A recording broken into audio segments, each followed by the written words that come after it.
right, so we're back. This is According to Cal. This is episode 167, and we're picking up with episode 2 of the review of 444. And by a review, I should almost call it a recap as opposed to a review. So on we go. Now, this is the first edition of the book, and I went through the first couple chapters in my first episode. Chapter 1, what do we do about the Communist Coup in America? Chapter 2, the foundation. God's law and the Mosaic law, right? The importance of the moral/Mosaic law, and the U.S. and state constitutions being congruent with Mosaic law. Chapter 3, we're going to jump in on that. Okay, so in the book, that's actually page 48, and love God, love your neighbor as yourself. And this is going to be applied towards government and politics. Now again, when I do the review or kind of the summary, if you will, of the book, I'm doing this to give you an idea of what's in here. I'm doing this to kind of whet your appetite. So I'm going to go through chapters 3, 4, and 5. When I'm done, I'm going to tie that into some local happenings and wrap it up. See you somewhere between the 15 and 20 minute mark tonight. So, here we go. The outline number 1, which I already laid down, the greatest commandment. So the question is, did God really establish 613 laws? But Matthew 22, 36 through 40 said, Jesus' response to the greatest commandment in the law, you should love the Lord your God with all your heart, all your soul, and all your mind.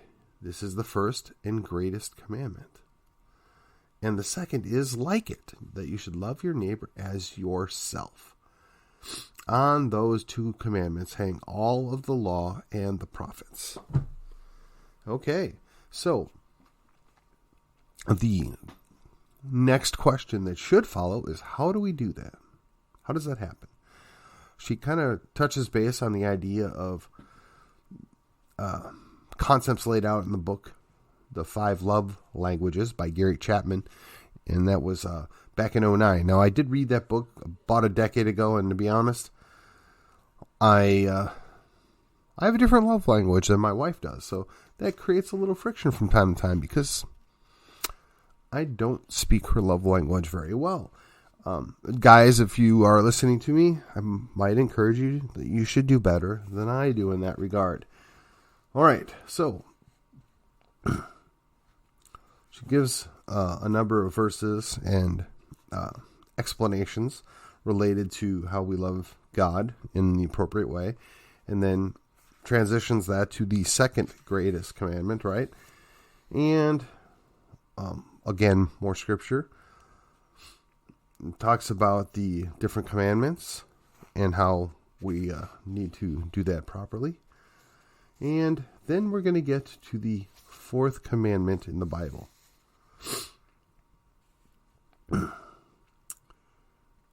Observe the Sabbath, right?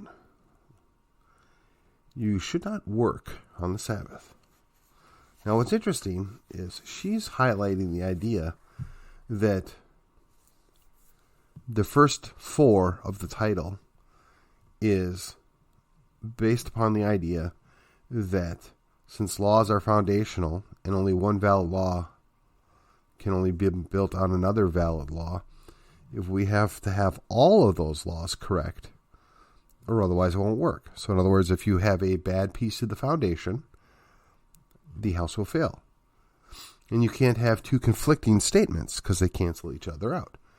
Now, I should point out that unlike a Seventh-day Adventist, she believes that, and this is my interpretation of what I've heard, so I'm not meaning to put words in her mouth, that we are supposed to have Sabbath day.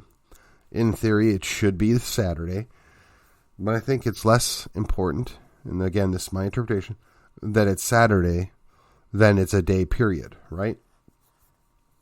So basically, if you're going to follow the 10 Commandments, you need to follow all 10 of them, not just 9. Sorry, that was the cough button, if you will. So she does do an entire paragraph over the idea of 10 commandments versus the 9. And she doesn't really quibble with the idea of changing the day that the Sabbath is, just that we need to take a Sabbath. And again, that's, again, my interpretation. She is quite clear that she believes Saturday is supposed to be the Sabbath. But, again, I think the principle is more that you're supposed to take a Sabbath day. And again, that's the principle I'm taking away. And if I'm misinterpreting this, someone should tell me, or she can call me and tell me, I guess, but I probably won't. In any case, and then she references the idea that even in the end time, through Revelation, there is the idea of defiling the Sabbath, right? It's interesting. So again, the idea that if you're going to love God properly, you have to follow his commandments, and being that he had 10, you can't just choose to ignore one of them. And then she gives some more scripture and some more explanations of how that, and now we're getting to the meat of it here. How to love your neighbor. I am sorry, my allergies are kicking my butt today. I'll be right back. All right.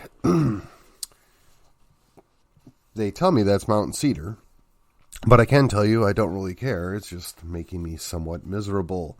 All right, how to love your neighbor. And so she starts off with the idea that once we have the basic laws straight, now we can get back to where we'd start looking at the best way to love your neighbor as yourself, in a manner that we are walking in our faith and being doers of the word, not just hearers of the word.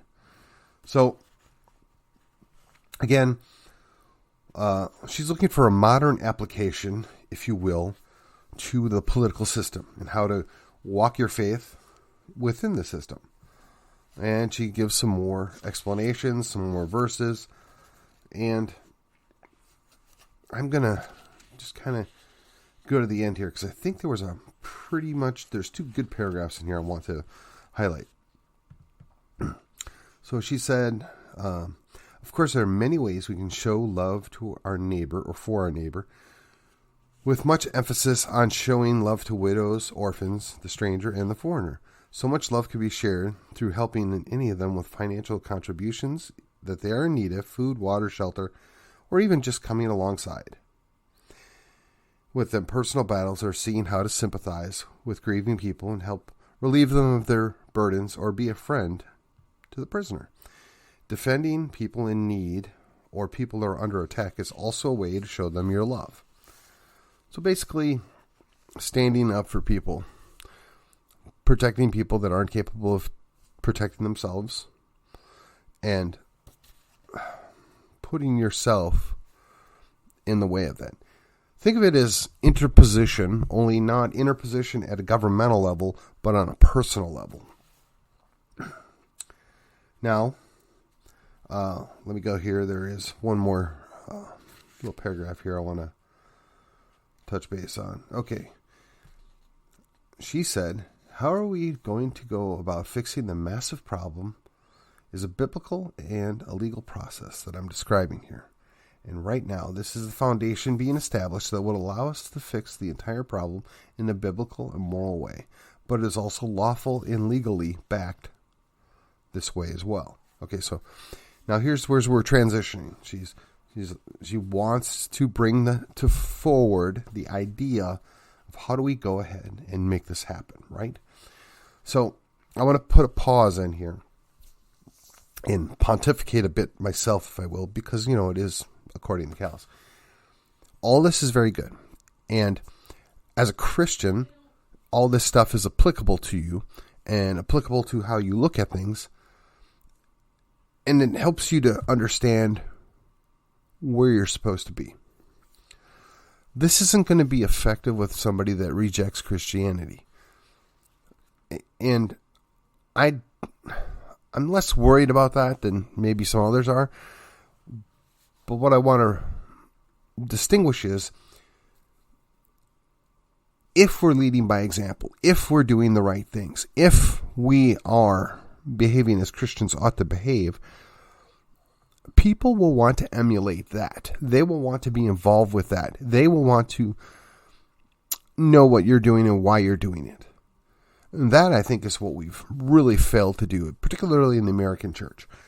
So I'm going to jump back off of the soapbox here and transition back into the book here, picking up a couple chapters, or not a couple chapters, but a couple paragraphs down from her transition. When an elected official is sent to represent the will of the people, according to the Constitution, that is what gives the elected official the legal right to serve the people in the best and most positive way they can possibly do this. Again, not an exact quote, but just transitioning, if you will. That is an extension of the second great commandment from Jesus to love your neighbor as yourself in the capacity of elected official. They are to become a defender against bullies. They are getting paid to stand and tell all evil that is coming their way. The buck stops here. So again, this is the idea of interposition. You're going to see a reoccurring theme, I suspect, in many of the books I read. Government is supposed to exist to protect liberty, right? If you go look at the preamble to the Constitution, it basically states what the purpose of government is. And any elected official that doesn't actually know what the purpose of government is the problem. Even if they parrot the answer correctly, but they don't do what it is that it states, they're the problem. So again, just I wanted to throw that out there. So now this is her, I guess, page 70. All too often, I have seen elected officials compromise to evil, to regulation that only serves to hinder people's prosperity or liberties. With the slightest of opposition, these frail, fearful elected officials buckle and collapse to the will of any and all opposition they encounter. So I would suggest to you this is a twofold problem. And again, I'm jumping back in here. One, we have weak people that run for office. They put the tickle in your ear as a voter, and you trust them, you like them. And a lot of these people are really nice. They're pleasant people. I mean, in my experience in politics, pretty much everybody I've interacted with as an elected official is genuinely nice to the most people that they meet. Which is not to say that they're nice to everybody, which is not to say that they're absolutely nice all the time. But as a general rule, when they are in public, they are quite generous and nice and friendly.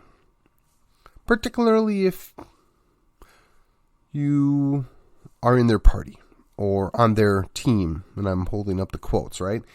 So they have a vested interest in keeping you happy. That's not always the case with everybody, I understand. But they're weak in the sense that they're fickle. They don't stand on anything. The other thing is, these guys get in here, these ladies are elected, and they go down there, and they have no backup. They have nobody protecting their flank, if you will. They feel alone, and they buy the lie that they need to compromise. They need to give this stuff over. They need to go along to get along. So that's on us, right? So one, we don't elect strong people. And two, even if we do manage to elect a strong person, if they're there for a bit and we don't continue to have their back and we don't continue to invest in them, they fall. Some would call it corruption. Some would say it's, deep state, whatever you want to call it. What I'm suggesting is it's a twofold problem. One of it is related to the type of people we send, or the type of people that run would probably be even more accurate.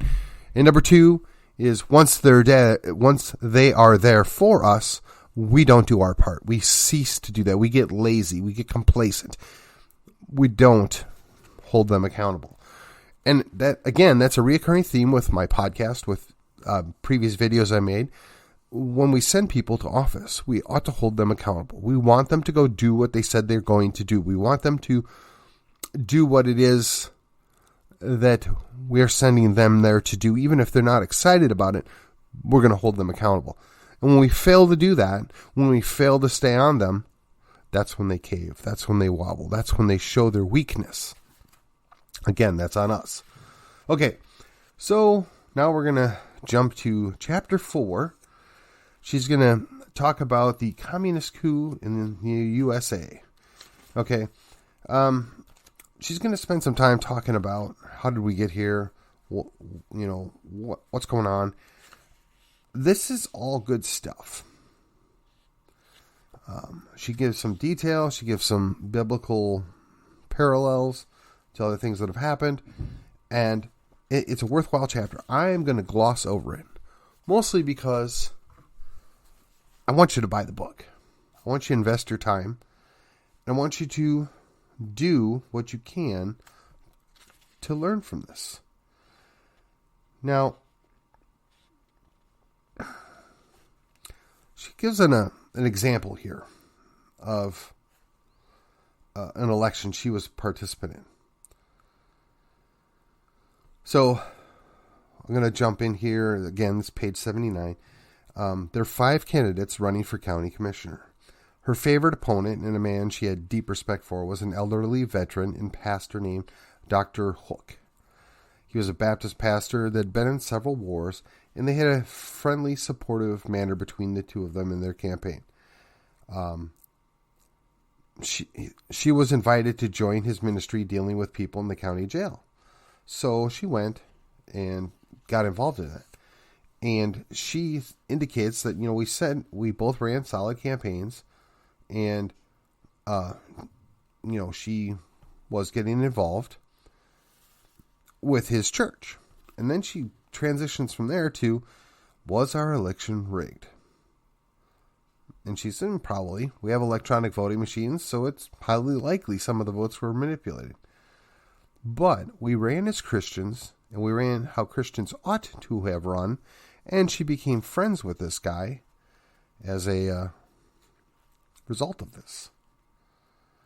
So, again, when you run a campaign, a clean campaign, and when you are honorable, good things come from that.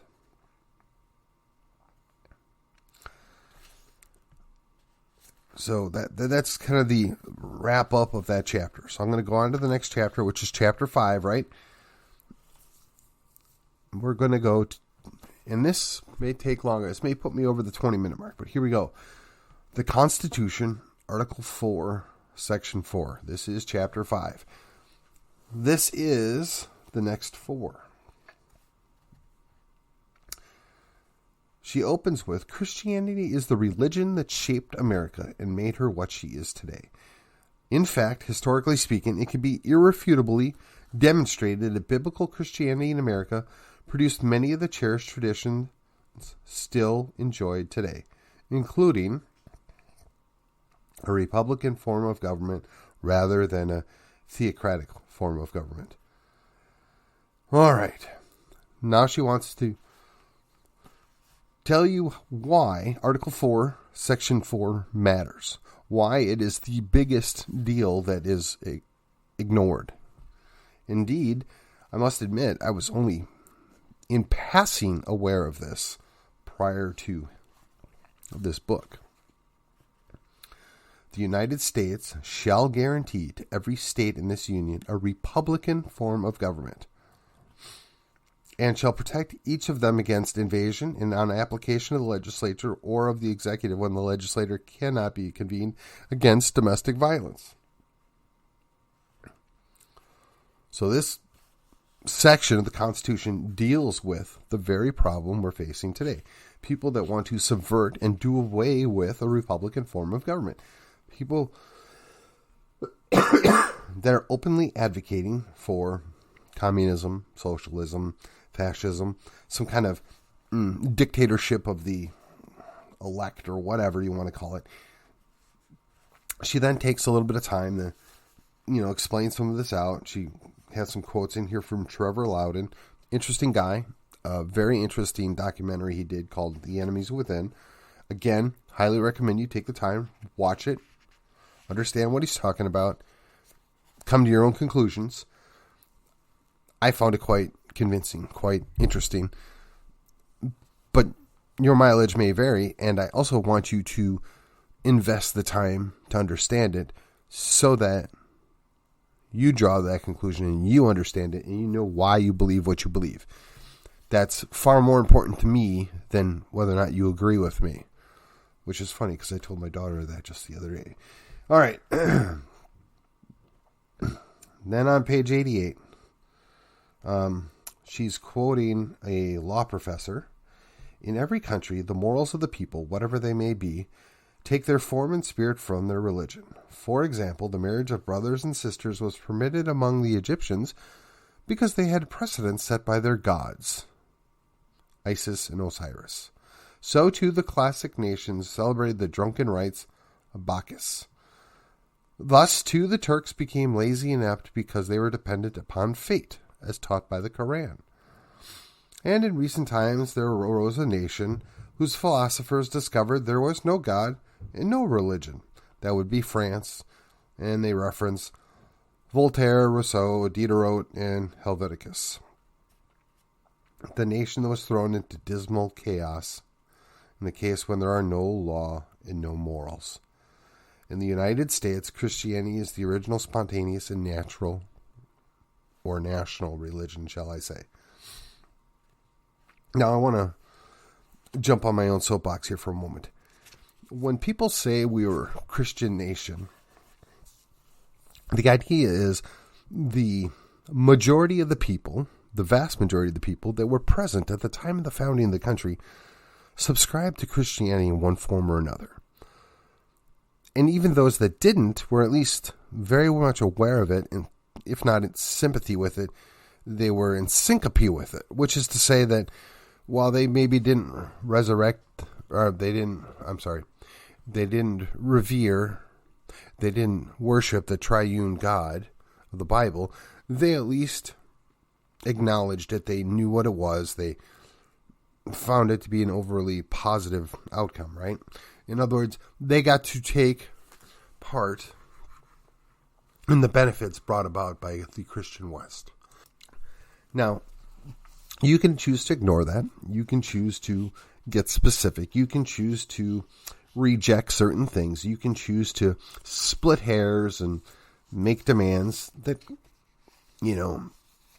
don't stay within the continuity of the history as we understand it.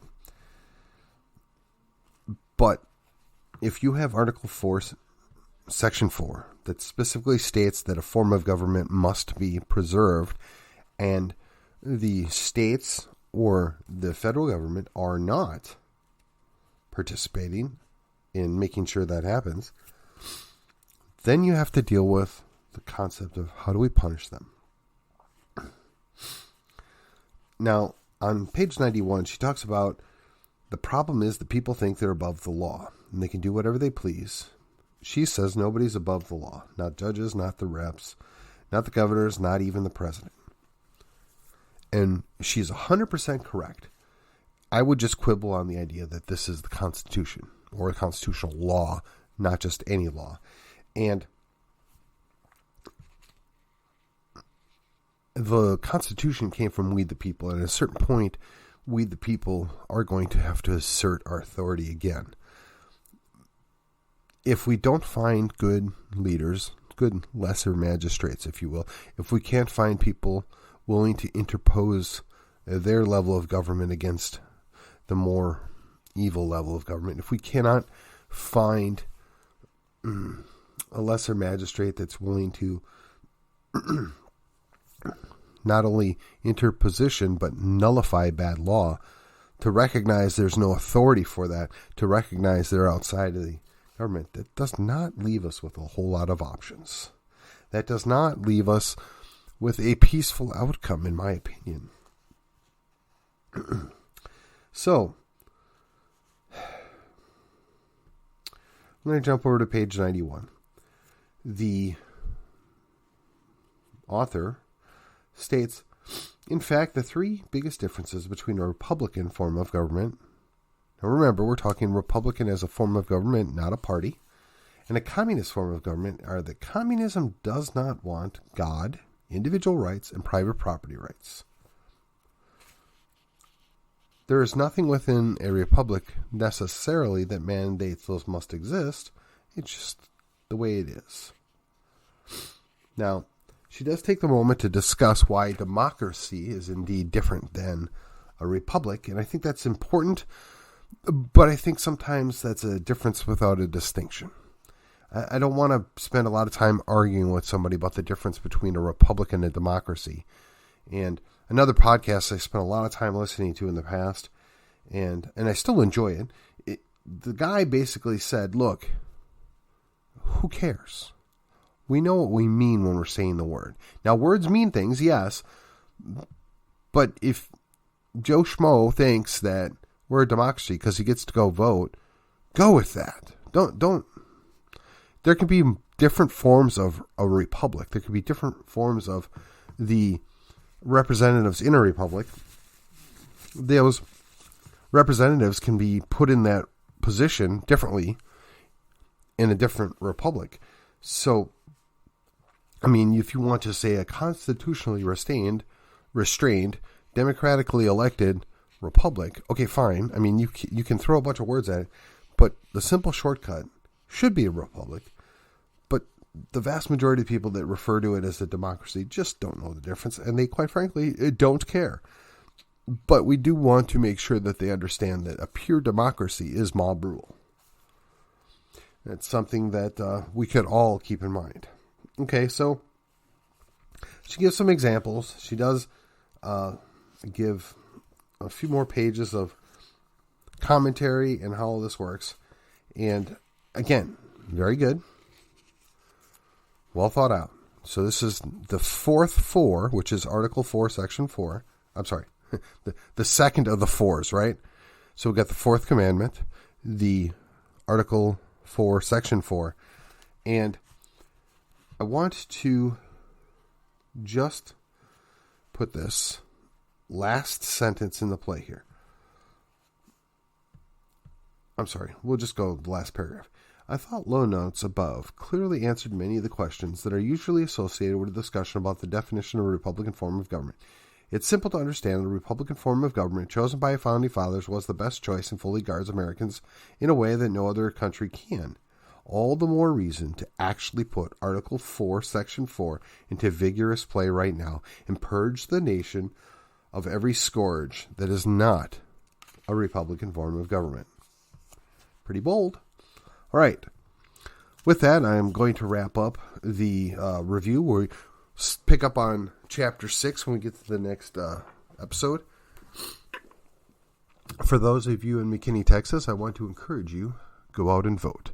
My friend Vicente is on the special election as a candidate, and I interviewed him previously. I am going to probably share that interview again tomorrow. I know early voting has started already. I am convinced that he is a great candidate, and I will continue to support him. I don't know the other man running. I don't know him personally. I have seen people post that he is a good conservative. Now, I will be honest. The definition of conservative in a lot of people's minds is different than mine. I will also be honest in that the people that were defending his conservatism lack some credibility with me at this point. Also keeping in mind, I struggle with the very idea of conservative at times, and I don't necessarily classify myself as such. I prefer the term constitutionalist. However, I believe in this race, it's for finishing out a term of a city council member that decided to go run for something else. And it would be far easier to win re-election as an incumbent than to run in another open race.